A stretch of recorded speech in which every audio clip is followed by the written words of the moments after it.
streaming live on your favorite device. This is KATC TV3, Acadiana's news channel at 10. These monuments are then a glorification of these Confederates that had fought and lost the Civil War, but then came home and fought the federal government again still to defeat Reconstruction and won by defeating racial equality. Tonight, calls to remove Confederate monuments in Acadiana and to even change the name of a parish are growing.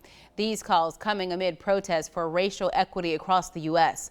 Some say looking back at history would help others better understand why they want the monuments removed. But as Kendria LaFleur reports, opinions remain divided. It's our top story. It's a debate that continues whether Confederate officials should still be honored through statues and other monuments. One woman I spoke with didn't want to be shown on camera. She tells me she's opposed to the idea. My opinion, I think they should not. I think that they should stand, and I think we need unity in Lafayette, Louisiana, and all around the world. And I think God wants us all to unite as one. What would you say to some people who might find that the statues are offensive? It's a piece of cement. It's just an excuse to cause strife and division. But for UL political science professor Rick Swanson, the history behind the monument is deeper than cement. They were built at the height of really intense violent racial oppression, what's known as the Jim Crow era. It was the height of the resurgence of the KKK in the 1920s. It was the height of lynchings. This was not a coincidence. These monuments were built as a glorification of what whites at the time saw as the fight for white supremacy.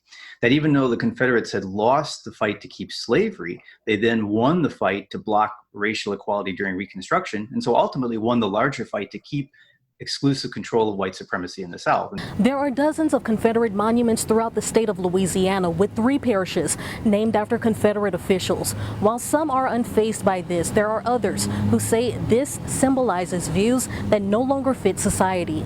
If we want to be good neighbors to our fellow citizens and residents, we want to make them feel included. And the way you make people feel included is not by having a monument that says they are racially inferior. In Lafayette, Kendria LaFleur, KATC TV3. The movement to scrub Confederate names from public places is now taking aim at Jeff Davis Parish. Right now, a petition to change the parish's name is underway.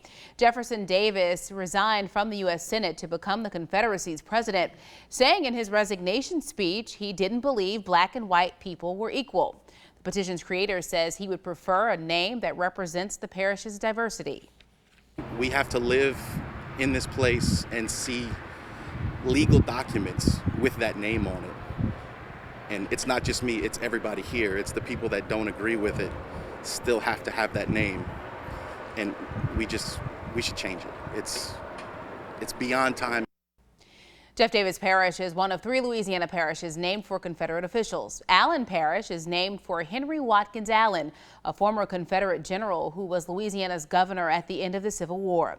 Beauregard Parish is named for Confederate General B.G.T. Beauregard, who, unlike other former Confederates, changed his beliefs after the war and advocated for the civil rights of blacks, including the right to vote. Here's Rob.